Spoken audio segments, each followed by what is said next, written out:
When I reviewed PGA Tour 2K21 on Switch back in 2020, I kicked off that review by saying, "When there is a famine, you might be accepting of even a meager feast." I don't think that the Switch 2 has reached sports famine territory yet, but the general sentiment can be used to summarize my thoughts of 2K Sports' long-awaited return to the world of Nintendo with the Switch 2 launch of PGA Tour 2K25 that initially came out on other platforms last year. When it doesn't chug or crash, this is a smooth, delightful golf game, easy to sink into. It's like looking into a mirror image of what PGA Tour 2K21 was on Switch. I finished off the opening paragraph of that review more than 5 years ago with the following. Unfortunately, the Switch port is littered with visual bugs, sluggish menus, and the occasional crash. While PGA Tour 2K21 is one of the best golf games I've ever played, the execution on Switch is supremely rough around the edges.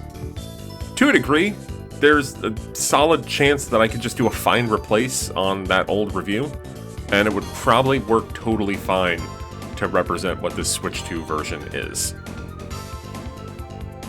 In the early hours of PGA Tour 2K25, I didn't think I'd be able to write the review. I just functionally couldn't play the game. It crashed close to 10 times on me as I tried to create a character. As near as I can figure, the current state of the game requires you to play a form of Russian roulette with the software if you want to create your own monster of a golfer. My tank top wearing buffoon is what survived the crashing onslaught. As it stands, the crashing issues have seemingly entirely been within the character creator, knock on wood and all, but I haven't had an issue outside of that part of the game. Aside from the crashing, the game largely looks great on Switch 2. The courses are detailed, load times are a little long, but it's not that bad. Unlike the Switch 1 PGA Tour 2K release, crowds are actually featured when appropriate. Outside of the occasional hitch or slowdown during non-gameplay moments, it's all fine. In handheld mode, I would regularly lose track of my ball on the screen in the aftermath of my shots. While that's true to life and how easy it is to lose a little white ball in a sea of green when you're actually golfing, it's kind of annoying to basically stare at a sea of green on the Switch 2 and trying to see like where did my ball land? Is it in the rough? The feel of golfing in this game though is incredible, especially as it leverages some of the novel rumble of the Switch controllers, whether it's the Joy-Con or the Pro Controller.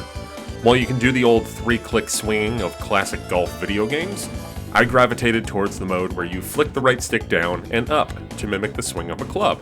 The tutorials in the game helped to mitigate some of the initial complexity. Within moments, I knew exactly how to add various spin and English to the ball as I launched tee shots, readied my approach, and tried to sink some long putts. The My Career mode is where I've spent the bulk of my time, and it's been built up over the last few years to be more than just a string of tournaments jammed together. You have corny interviews you can participate in, as well as the occasional training challenge to vary up the proceedings. The tournaments you play in to progress your career also have more flexibility in length and how you approach them. You can play every single hole or take part in dynamic rounds that sim parts of the rounds, or the interactive simulation where you can just kind of hop in and play at any point. Your created character can level up and progress as you play, but the part that was more engaging to me was building out my golf bag with different upgraded clubs. You can unlock different clubs and also level those clubs up, providing an opportunity to insert a boost into them to increase various aspects like drive length and precision. Online is available in terms of leaderboards and online play, cross-platform, though reminder that this game did come out a year ago on other platforms, so maybe your mileage may vary. There's a whole ranked tour mode with various seasonal events as well. Unfortunately, online connectivity is a huge part of the game and becomes a barrier to any players not eternally connected to the internet. When you aren't online, you can only play the basic exhibition mode and toy around with the novel course creator, making the game functionally bare bones offline. You can't even see any of your custom characters. This is a major problem for any Switch 2 player that wants to play their hybrid system portably outside of the comfort of their own home. You will likely never be able to meaningfully play this game on an airplane, or in a park, or anything from those old Switch commercials. To a degree, I understand why the game is like this. Every mode does have some tie to online, including everything with your created character, but it feels like a gross oversight to not account for a meaningful offline experience on the hybrid console that often travels with you.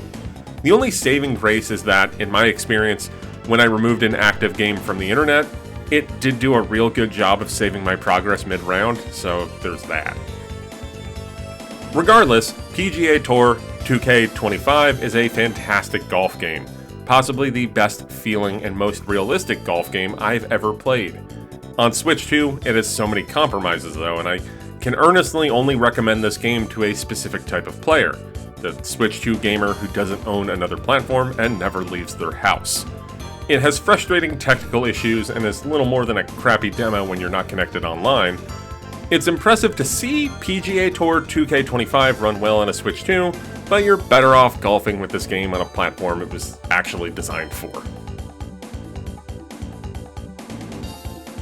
This video is made possible by our generous supporters on Patreon. Did you know that Nintendo World Report is funded directly by fans like you? When you support Nintendo World Report on Patreon, you get immediate access to multiple exclusive podcasts every month, exclusive Discord channels, an early look at select content, and more, all for as little as $1 a month. Check out patreon.com/NWR for all the details.